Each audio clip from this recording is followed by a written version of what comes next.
Hey guys, in today's video we're going to be talking about biceps. I'm going to go through maybe 5 of my favorite exercises, show you how I set up, show you how I execute them and what I keep in mind as I'm executing each of the exercises. The biceps originates on a process on the top of the scapula or shoulder blade and inserts on one of your forearm bones called the humerus. In order to challenge the muscle, you need to bring the insertion on your humerus closer to the point of origin, which is on your scapula.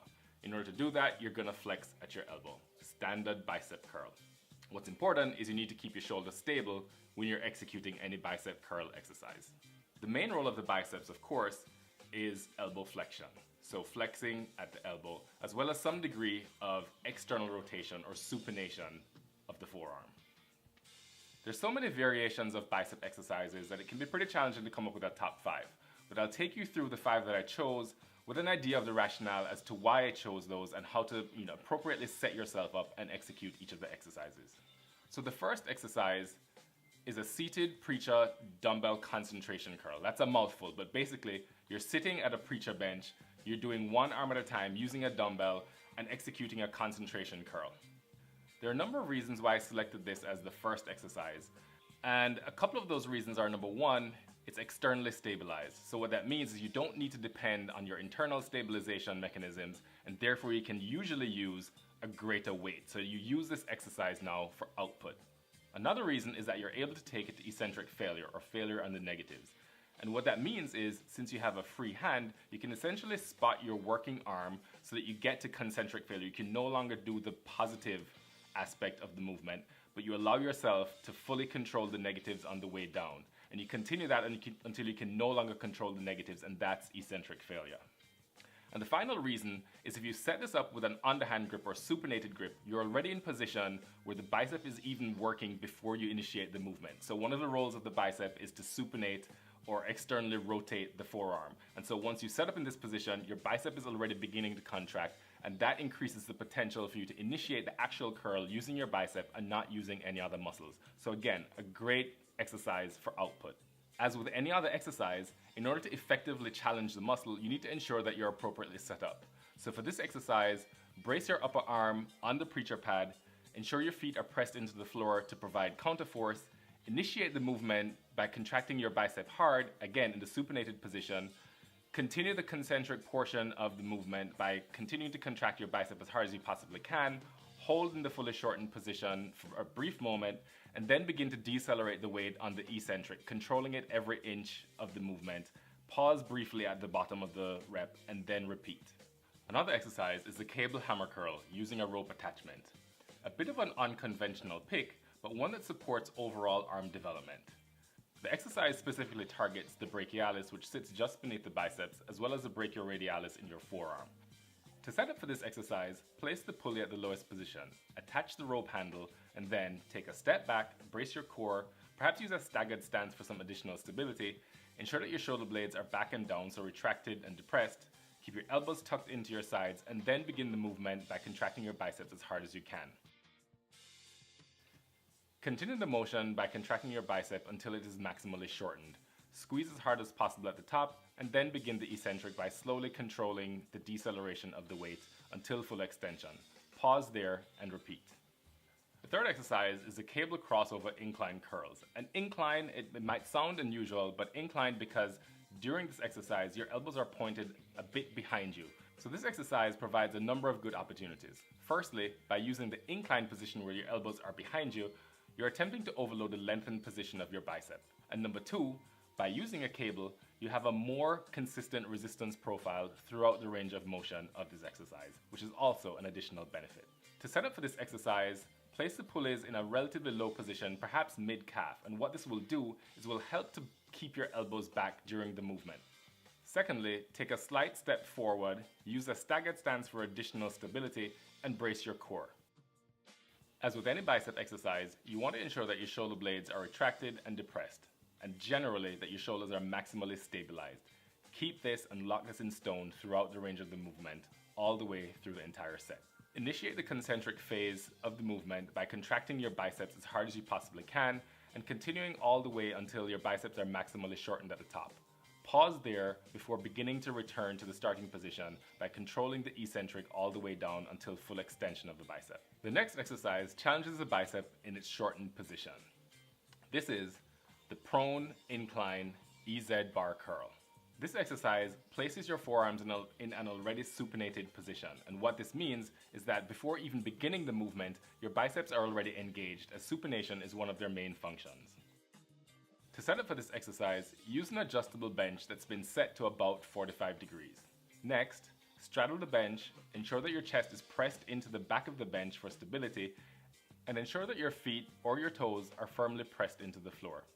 Next, holding the outer portion of the EZ bar, initiate the curl by contracting your biceps as hard as possible. Now it's easiest at the bottom and gets increasingly more difficult as you continue the curl. Ensure that throughout the movement your elbows remain in a fixed position pointing toward the floor. Stabilize your shoulder blades as with any other bicep exercise and continue to raise the bar until you're in a maximally shortened position. This is the most challenging part of the exercise, so attempt to hold it there for a brief pause. On the eccentric, ensure that you're decelerating the weight appropriately using the tension in your bicep. Once you're at full extension, pause there and then begin the next rep by contracting your biceps forcefully to again raise it to the top maximally shortened position. The fifth exercise is a high cable curl. Now again, as a cable movement, you have the advantage of a pretty consistent resistance profile all the way throughout the movement. To set up for this exercise, place the pulleys in their highest possible position. Then, when standing midway between the pulley stacks with your arms fully extended and holding the handles, your arms should be pointing upwards. This position allows you to more easily initiate the movement using your biceps. Ensure that in this position, you have some slight external rotation of your shoulder so that your bicep is pointing towards the ceiling or almost toward the ceiling. Initiate the movement by contracting both biceps simultaneously as forcefully as possible until you're in a maximally shortened position. Squeeze hard here before returning to the starting position by slowly and gently controlling the eccentric portion of the movement. Once you're at a full stretch, pause there and repeat the movement. So those are 5 of my favorite exercises, but I wanted to include one more because it was really hard to cut this down to 5, so I'm going to throw in a 6th. So this bonus 6th exercise is a dumbbell incline hammer curl. With the hammer grip, it targets the brachialis and the brachioradialis in the same way that we mentioned at the beginning with the cable hammer curl. But it also targets the muscle in the lengthened position because it's an incline movement. To set up, modify an incline bench to about a 60 or so degree angle. You want to ensure that when you're sitting leaning back on the bench and your arms hanging down, that you're not creating any undue stress on your shoulder joint. With your core tight and your feet pressed into the floor, hold the dumbbells down at your side. Then check in with your shoulder blades and ensure that they are retracted and depressed. This is going to be your strongest starting position for any bicep movement. From this point, you may contract both biceps simultaneously, or you may contract individually one at a time for an alternating bicep curl. To help maximize contraction, you might tilt from one side to the other if you're doing alternating curls, and use that modified positioning to ensure that the scapula on your contracting side is fully pressed into the bench pad behind you. That's going to provide some extra stability to ensure that you're able to generate additional force in your bicep. Overall, there are a few key considerations to keep in mind when executing any bicep exercise. Number 1, the absolute most important thing to remember for any bicep exercise is to stabilize your shoulder in a retracted and a depressed position. By doing this, you're keeping one end of the bicep completely still and allowing the movement to occur only at the elbow joint. This is going to maximize the ability for you to generate tension in the muscle without spreading tension to any ancillary or supporting muscles. Secondly, keep your elbow fixed. Any elbow movement is going to end up reducing the range of motion that you're executing using your biceps specifically. Third, find and execute only within your active range of motion. What does that mean? The range of motion through which you're actively able to stabilize and generate force using your bicep and not ancillary muscles. This is particularly important on incline movements where you want to ensure that your shoulder joint is not flexed to the point where you have any additional strain on the joint. Adjust to ensure that this is comfortable and you're executing within your active range. Contract as hard as possible in the shortest position of your bicep when you're at the top of each of the movements. All eccentrics should be performed in a slow and controlled manner. What you want to be doing is decelerating the weight under tension in your bicep and not allowing gravity to simply pull the weight downward. If you're someone who struggles to feel the contraction in your bicep, one thing you might try at the bottom of each eccentric when your bicep is in its maximally lengthened position is to briefly contract your tricep. This provides your bicep something to contract against and helps you to initiate the movement using your biceps and not any other muscles. Stabilize your entire body. For standing movements, this means ensuring that your feet are firmly pressed into the floor, and in some cases, you might benefit from a staggered stance. It also means to fully brace your core and ensure that you're keeping your spine as neutral and as stable as possible. Remember the potential benefit of single arm movements. This allows you an opportunity to go to eccentric failure. Use your free arm to spot the lifting arm on the concentrics and then allow the lifting arm to slowly and gradually take control of the eccentric movements until eccentric failure. This is going to provide the greatest opportunity for growth. An important thing to remember is that there's value in partial reps. When you get to concentric failure and you can no longer execute a full range of motion rep, there's no harm done, and there's actually great benefit in performing maybe even half of that range of motion for a partial rep or for a series of partial reps until you're approximately at eccentric failure as well. In terms of the number of exercises or of sets or reps or rest periods for a bicep workout, a lot of that is going to vary from person to person. It depends on your overall level of arm development, bicep development specifically. It depends on your goals, and of course it's going to depend on the context of the workout. Are you doing only an arm workout, or are you combining arms or biceps with something else?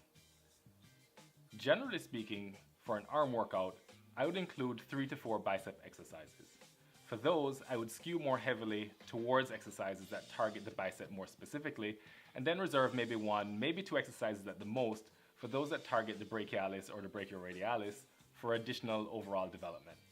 I would stick within the rep range of 8 to 12 because I'm specifically interested in hypertrophy, but if your goal is strength, you may want to drop that down a bit. In terms of rest period, I usually rest for about 60 to 90 seconds depending. So how do you know how to progress with your arm workout? Is it as simple as just increasing the weight? Well, there are a number of factors that go into progressive overload or into progression for any exercise. And my suggestion would be to manipulate factors outside of load before you increase the weight that you use. So maybe change the number of sets, change the number of reps, change the pace or the tempo with which you perform each rep, and then even modify your rest period before you go up in weight. So that's it guys, my top 5 exercises for biceps with a bonus 6th. If you found the video informative, give it a thumbs up.